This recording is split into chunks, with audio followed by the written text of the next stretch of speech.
अब next example है हमारा, trace the curve a y square is equals to x square into a minus x and show that the area of the loop is 8/15 a square. तो area हमें क्या prove करना है कि हमारा एरिया जो है ना इसके इक्वल आना चाहिए। और किस कर्व की ट्रेसिंग करनी है, a into y square is equals to x square into a minus में एक्स। ठीक है, तो इस कर्व की ट्रेसिंग करनी है। वही हमारे पास पॉइंट्स होंगे सॉप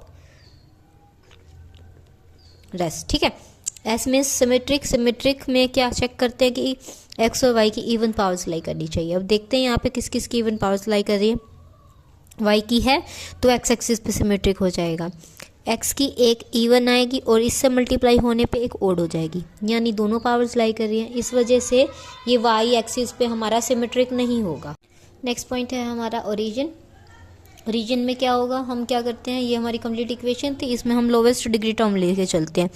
यहाँ डिग्री 2, यहाँ पे भी 2, यहाँ 3 है। ठीक है, तो लोवेस्ट की क्या हो जाएंगी ये दोनों टर्म्स, तो a y square minus x square a is equals to 0 implies that a, यहाँ से ए कॉमन आ जाएगा, y square minus x square is equals to 0। अब ए 0 हो नहीं सकता, कोई भी कांस्टेंट क्वांटिटी है। ठीक है, तो ये हमारी जो टर्म है किसके इक्वल हो जाएगी 0 के, तो यहाँ से y की वैल्यू आ जाएगी प्लस माइनस में x। अब y के जो रूट्स आ रहे हैं वो कैसे हैं, रियल वैल्यूज आ रही हैं और हमारे पास दोनों ही वैल्यू क्या है, डिफरेंट है। एक पॉजिटिव वैल्यू दे रही है आपको, एक नेगेटिव वैल्यू है। ठीक है, तो रियल एंड डिस्टिंक्ट होने की वजह से हमारा ओरिजिन किस तरह से बिहेव करेगा, नोड।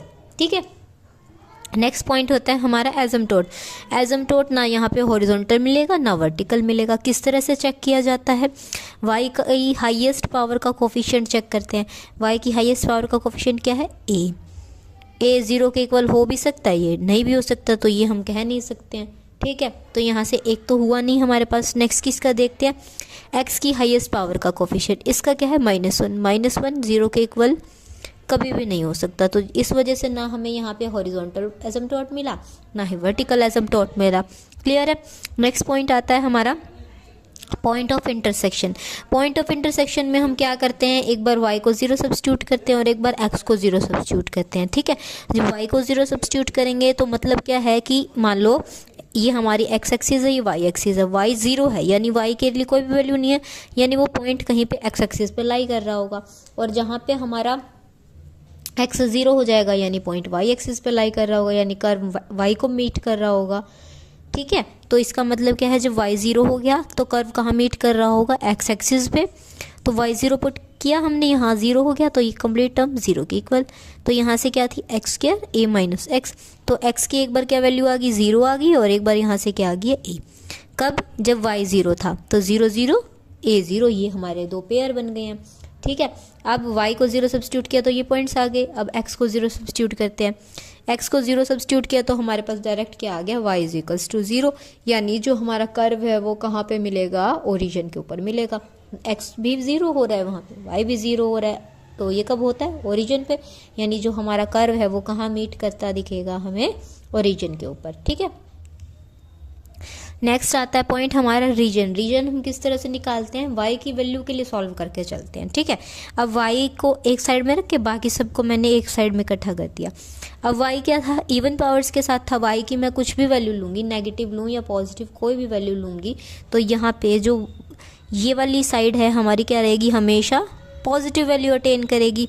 जैसा कि लिख भी रखा है यहाँ पे, here LHS is always positive due to the even powers of y। ठीक है, अगर एक साइड हमारी कोई पॉजिटिव वैल्यू दे रही है तो दूसरी साइड को भी हमें पॉजिटिव देना पड़ेगा, क्योंकि हमारी जो दोनों साइड्स हैं वो क्या है, इक्वल साइन के साथ लाई कर रही हैं, कोई भी इनइक्वालिटी नहीं है इनके बीच में। क्लियर है, यहाँ इक्वालिटी होने की वजह से अगर ये पॉजिटिव है तो इसको भी पॉजिटिव होना पड़ेगा। इसके पॉजिटिव होने में इसको किस किस चीज़ की नीड है, देखो ये तो कांस्टेंट क्वांटिटी है, कुछ भी वैल्यू अटेन कर लेगी। ये इवन पावर होगी है, ये यहाँ पे क्या रहेगा आपका पॉजिटिव। तो पॉजिटिव होने के लिए हमारे पास लास्ट क्या बचता है, हमारे पास a माइनस एक्स। अब ये ग्रेटर देन इक्वल्स टू 0 हो तब हमारे पास क्या रहेगा, पॉजिटिव टर्म रहेंगी। पॉजिटिव, ये पॉजिटिव, तो ये भी सारा क्या हो जाएगा हमारे पास पॉजिटिव ही हो जाएगा। ठीक है, तो यहाँ पे क्या हो गया, then it is necessary that RHS must be positive. ठीक है, जो भी आपको अभी समझा रही हूँ वो डायरेक्ट वर्डिंग्स में लिख रखा है यहाँ पे। It happens only when this यानी a minus x is positive, ये पॉजिटिव होगा तभी हमारे पास जो राइट हैंड साइड है पॉजिटिव हो सकती है। ठीक है, तो पॉजिटिव होने के लिए इसको क्या होना पड़ेगा, ग्रेटर देन इक्वल्स टू 0। तो इससे हमारे पास क्या आ गया कि x जो है ना लेस देन इक्वल्स टू क्या रहेगा, a रहेगा। ठीक है, x 0 आ गया था पीछे, इक्वल a भी आ गया था, यानी और यहाँ से हमारा क्या रहा है कि x जो है ना वो हमेशा less than equals to a ही रहेगा, a के इक्वल हो सकता है या फिर a से कम रहेगा। और मिनिमम हमारा क्या आ गया था पीछे, जो हमने लिमिट्स निकाली थी ना पॉइंट ऑफ इंटरसेक्शन, वहाँ क्या आ रहा था x 0, इससे नीचे तो नहीं जा रहा था, यानी जो हमारा कर्व है वो 0 से a तक लाई करेगा। और शेप कैसी है, नोड हमारा इस टाइप का होता है। ठीक है, अब हमने ड्रॉ कर लिया, क्लियर है। और वहाँ पे लाइन की भी इक्वेशन आई थी ना जब हमने ओरिजिन के लिए फाइंड आउट किया था, y is equals to x and y is equals to minus x. तो ये हमने क्या कर रखा है, हमारा कर्व ड्रॉ कर रखा है यहाँ पे ग्राफ पे, क्लियर है। नेक्स्ट हमें क्या करना है, इसको अब एरिया फाइंड आउट करना है। एरिया फाइंड आउट करने के लिए y की वैल्यू निकालेंगे, y square is equals to आ गया था x square a minus x by में a। अब y का स्क्वायर हटा दिया यहाँ से, प्लस माइनस एक्स, और ये बाकी सब टर्म क्या आ जाएंगे अंडर रूट में। अभी एक बार जो हम लिमिट लगाएंगे 0 से a, वो तो हमें ऊपर का देगी, हमें क्या चाहिए, दोनों पोर्शंस चाहिए। दोनों पोर्शंस के लिए हम क्या करेंगे, उसकी 2 से मल्टीप्लाई कर देंगे, 0 टू a y dx, यहाँ पे y की वैल्यू सब्स्टिट्यूट करेंगे। अब इसका डायरेक्ट सॉल्यूशन तो हो नहीं सकता था, तो यहाँ क्या किया, x में इन्होंने एक बार a को ऐड कर दिया, एक बार सब्ट्रैक्ट कर दिया। ठीक है, फिर यहाँ अंदर मल्टीप्लाई होके फिर यहाँ पे डायरेक्ट क्या कर दिया, इंटीग्रेशन हुआ। इंटीग्रेशन के बाद लिमिट्स पुट की गई हैं और उसके बाद सॉल्व करके हमारा आंसर क्या आ गया, 8/15 a स्क्वायर। ठीक है, क्लियर है, सभी में कंसेप्ट सेम रहेगा। वही कर्व ट्रेसिंग करनी है। कर्व ट्रेसिंग के बाद हमें क्या करना है, जो एरिया निकालना है, जहाँ से जहाँ तक आपका कर्व लाई कर रहा है ना, अगर यहाँ एजम्प्टोट होते तो कर्व का एरिया निकाल के और फिर जो कर्व से एजम्प्टोट तक का एरिया है वो निकालते, उसमें से उसको सब्ट्रैक्ट कर देते अगर वो रिमेनिंग एरिया के लिए बोलते तो। ठीक है ना, तो सभी क्वेश्चन सेम होंगे। किसी भी डाउट हो, कोई भी डाउट हो आपको किसी भी क्वेश्चन में, तो then you can ask really in the comment section. यहाँ अब हमारा नेक्स्ट टॉपिक है। अभी तक तो हम सिंगल कर्व्स के बारे में बात कर रहे थे।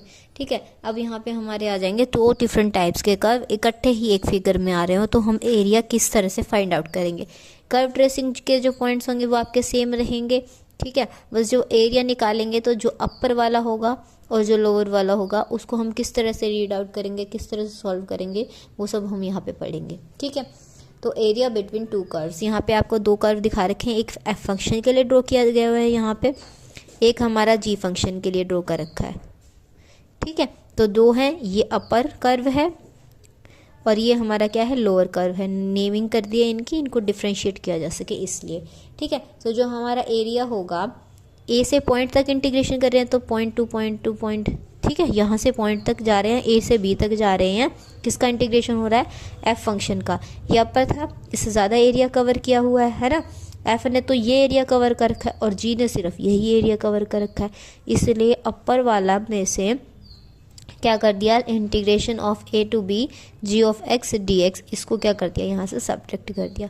लिमिट सेम थी, डेरिवेटिव भी सेम था, तो इसको क्या रख लिया बाहर, यानी इंटीग्रेशन a से b का y of upper curve minus में y ऑफ लोअर कर्व, साथ में क्या था dx।